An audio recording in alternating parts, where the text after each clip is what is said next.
24% दलित आबादी है, उनके पास जमीन नहीं है, जातीय शोषण ज्यादा है। तो इसमें कैसे शामिल हुए नक्सल में बस्तर में आकर के? नहीं, उस तरह में क्रांतिकारी किसान मजदूर संगठन था हमारा हरियाणा में, उसमें हम शामिल हुए थे, अपील किए थे। उनसे प्रभावित होकर, उनको सरेंडर को देखते हुए, उनको पुनर्वास को देखते हुए हम लोग भी फैसला करके हम लोग आए। अभी उस परिस्थितियां नहीं है और दबाव भी एक कारण है, लेकिन लगातार घूमना जंगल में, खाना पीना समस्या है। जो हमारे लगातार अभियान चल रहे थे, केंद्रीय बल और राज्य बलों के संयुक्त अभियान और हमारी जो आत्मसमर्पण नीति है, उससे प्रभावित होकर 7 सक्रिय सदस्यों ने इन मास टोटल यूनिट ने सरेंडर किया है। 7 आत्मसमर्पण नक्सली करने के बाद में अब गरियाबंद की फिजाओं में बदलावट नजर आ रही है। जहां नक्सलियों में सुनील कमांडर था इस क्षेत्र में, जिसका संचालन किया करता था नक्सल क्षेत्रों को और अपने साथियों को गाइड करके एक तरह आतंक का पर्याय बना हुआ था। अब इसमें फर्क अब नजर आएगा, स्पष्ट नजर आता है। आज 7 लोगों ने आत्मसमर्पण किया है और अपने हथियारों के साथ, वो भी महत्वपूर्ण हथियार हैं, 3 इंचेस राइफल है, इसके साथ अन्य राइफल हैं। सुनील के ऊपर में 8 लाख रुपए का इनाम था। हम सुनील से बात करते हैं कि सुनील का क्या कहना है। मैं 2004 में भर्ती हुआ था पार्टी में, हरियाणा से मैं रहने वाला हूँ। तो हरियाणा से आकर के इस क्षेत्र में, क्योंकि हरियाणा में भी अभी जाति प्रथा है और 24% दलित आबादी है, उनके पास जमीन नहीं है, जातीय शोषण ज्यादा है। तो उस हिसाब से हम लोग भी एक क्रांतिकारी संगठन में जुड़े थे। आपके साथ भी ऐसी कुछ घटना हुई थी? हाँ, हमारे गांव में भी घटना हुई, हमारे साथ भी हुई। हम दलित समाज से आते हैं, ऐसे समाज के साथ ज्यादा ही जाती है। तो इसमें कैसे शामिल हुए नक्सल में बस्तर में आकर के? नहीं, उस तरह में क्रांतिकारी किसान मजदूर संगठन था हमारा हरियाणा में, उसमें हम शामिल हुए थे 2004 में।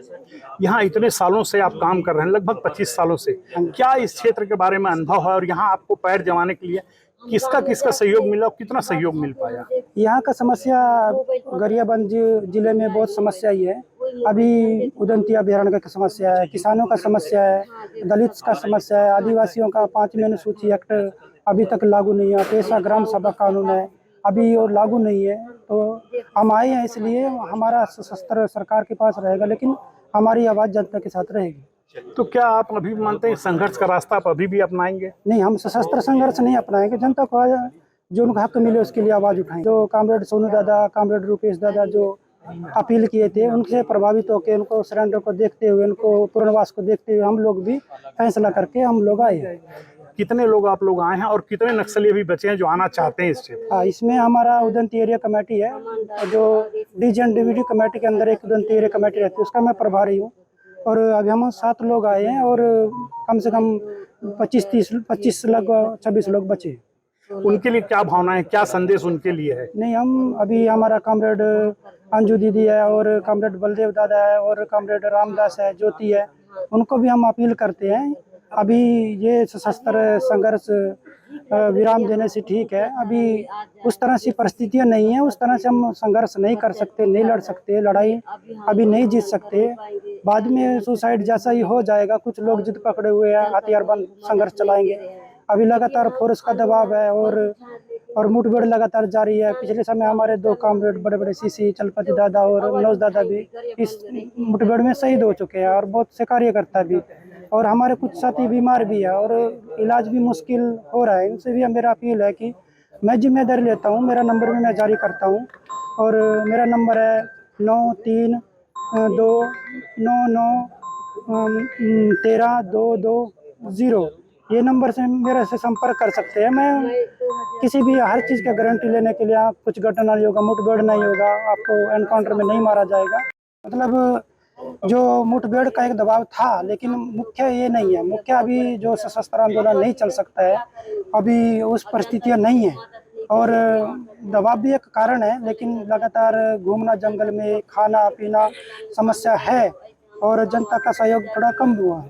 एक अंतिम सवाल जो महत्वपूर्ण है, ये वही है कि क्या ऐसा लगता है कि केंद्रीय मंत्री अमित शाह की जो घोषणा है कि 26 मार्च तक समाप्त हो जाएंगे नक्सली, क्या ऐसा लगता है?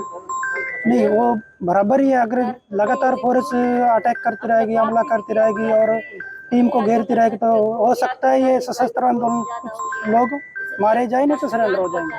कोई हमको दबाव नहीं किया, अपनी मर्जी से हम अपना अभी यहाँ जनता के साथ रहेंगे, सरकार के साथ, संविधान के साथ मिलकर काम करेंगे। तो आपने देखा सुनील कुमार से हमारी बात हुई है। सुनील का भी ये मानना है कि अब सशस्त्र संघर्ष का समय नहीं है। अब सशस्त्र संघर्ष के बदले अब अपना उद्देश्य की पूर्ति नहीं किया जा सकता। लगातार नक्सली मुठभेड़ हो रहे हैं और नक्सली मारे जा रहे हैं। इन मारे जाने के बाद में इनके भी हौसले पस्त हैं और ये अपने इरादे से यहाँ आत्मसमर्पण कर दिए हैं। हालांकि ये बदलाव चाहते हैं समाज में, लेकिन अब ये शांति के साथ में और कोई दूसरा रास्ता अपना करके समाज में बदलाव चाहते हैं। सुनील ने जो समर्पण किया आया है, आज इसकी जो है अन्य जो 7 सदस्य हैं ये भी तारीफ कर रहे हैं, ये भी संतुष्ट हैं। यहाँ तक कि सुनील भी संतुष्ट है कि उसने एक सही कदम उठाया है। उदंती एरिया कमेटी के 7 सक्रिय नक्सलियों ने आज आत्मसमर्पण किया है।